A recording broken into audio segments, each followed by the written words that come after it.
Operation सिंदूर तो खत्म हो गया, लेकिन इस हमले के में कौन गद्दार हैं और कौन जासूसी कर रहे थे, उस पर भी हमारी खुफिया एजेंसी नजर बनाए है। और उसमें एक नाम सामने आया है ज्योति मल्होत्रा का। हालांकि वह अभी गिरफ्तार है, उनके साथ कई लोग और भी गिरफ्तार हुए हैं।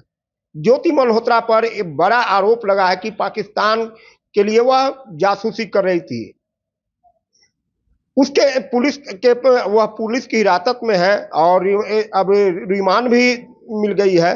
लेकिन उसके साथ क्या होना चाहिए, हमारे साथ बीजेपी प्रवक्ता प्रभाकर मिश्रा है। सर, जिस तरह से ये सेना का बलिदान देखा गया, सेना किस तरह से पराक्रम दिखाई, और अब एक ज्योति मल्होत्रा आ रही है, यूट्यूबर है।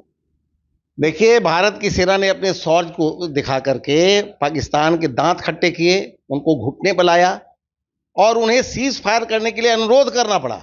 ये भारत के सेना का शौर्य था। दूसरी ओर यूट्यूबर हैं ज्योति मल्होत्रा, वो भारत देश के सेना के सीक्रेट को पाकिस्तान खुफिया एजेंसी आईएसआई के हाथों बेच रही थी, देश के साथ गद्दारी कर रही थी और उनसे प्राप्त राशि से अय्याशी कर रही थी। कभी चाइना घूम रही थी, कभी इंडोनेशिया घूम रही थी। तो जो भारत की सरकार है अभी, वो देश के सुरक्षा के प्रति सतर्क है और कोई समझौता देश के सुरक्षा के प्रति नहीं की जा सकती है। इसलिए ज्योति मल्होत्रा, जिसने इतना घृणित कार्य किया है, देशद्रोह का कार्य किया है, नारी शक्ति पूजनीय होती है भारत में, और नारी होके जिस तरह का कलंकित करने का नारी का काम किया है, तो इनको बख्शा तो किसी भी हाल में नहीं जाएगा। देश की सुरक्षा एजेंसी उनके पीछे पड़ी है। उनके साथ कुछ लोग थे, जैसे हरकीरत सिंह थे, नोमान इलाही थे, गजाला थी, देवेंद्र सिंह ढिल्लो थे और अरमान थे। इन सब लोगों को सुरक्षा एजेंसी ने गिरफ्तार किया है और उनकी जगह जेल में है। देशद्रोह का मुकदमा चलेगा।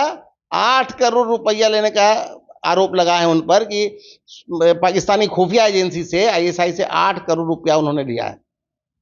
देश कभी उनको माफ नहीं करेगा। देश के सुरक्षा से जिन लोगों ने भी खिलवाड़ किया है, उसको सजा मिलेगी और वो जेल के हकदार हैं। जीवन भर अब अय्याशी जेल में करें। ज्योति मल्होत्रा का सबसे बड़ा दोष यह है कि वो भारत देश की बेटी होकर के दुश्मन देश से उसने हाथ मिलाया और भारत की सेना के सीक्रेट को पाकिस्तानी खुफिया एजेंसी आईएसआई को दिया। उसे कभी बख्शा नहीं जाएगा और जो भी राष्ट्र प्रेमी है उसको देखना पसंद नहीं करेगा। ये भारत की जो नई सरकार है, जो भारत नया देश है भारत, वो कभी इस बात को बर्दाश्त नहीं करेगा। प्रधानमंत्री जी कहते हैं कि देश नहीं झुकने दूंगा, देश नहीं टूटने दूंगा। तो प्रधानमंत्री जी का जो संकल्प है वो सिद्धि की ओर बढ़ रहा है और ऐसे तत्वों को कभी बख्शा नहीं जाएगा। अच्छा, एक देश के नागरिक के नाते आप क्या चाहेंगे? ऐसे तो कानून जो होगा उसे सजा मिलेगी, लेकिन आप क्या चाहते हैं? देखिए, ऐसे देशद्रोहियों को तो फांसी की सजा होनी चाहिए और मेरा मांग होगा भारत की सरकार से, सुरक्षा एजेंसी से, अगर इनका दोष सिद्ध हो जाता है जो दिख रहा है, तो उन्हें फांसी की सजा देनी चाहिए। सभी लोगों को। देश के सुरक्षा से खिलवाड़ किया इन लोगों ने। एक तरफ सेना सरहद पर लड़ाई कर रही है, अपना शौर्य दिखा रही है, दुश्मन देश पाकिस्तान के दांत खट्टे कर रही है, उन्हें घुटने पर ला रही है, और एक तरफ देश में रहने वाली एक नारी शक्ति और उसके कुछ चमचों ने जो देश के साथ गद्दारी किया है, देश कभी उसे माफ नहीं करेगा। तो ये बीजेपी प्रवक्ता प्रभाकर मिश्रा हैं, जिन्होंने कहा कि देश कभी माफ नहीं करेगा, क्योंकि नारी शक्ति का उन्होंने अपमान किया है और इन्होंने मांग किया कि फांसी की सजा उन्हें मिलनी चाहिए। परमानंद सिंह, एबीपी न्यूज, पटना।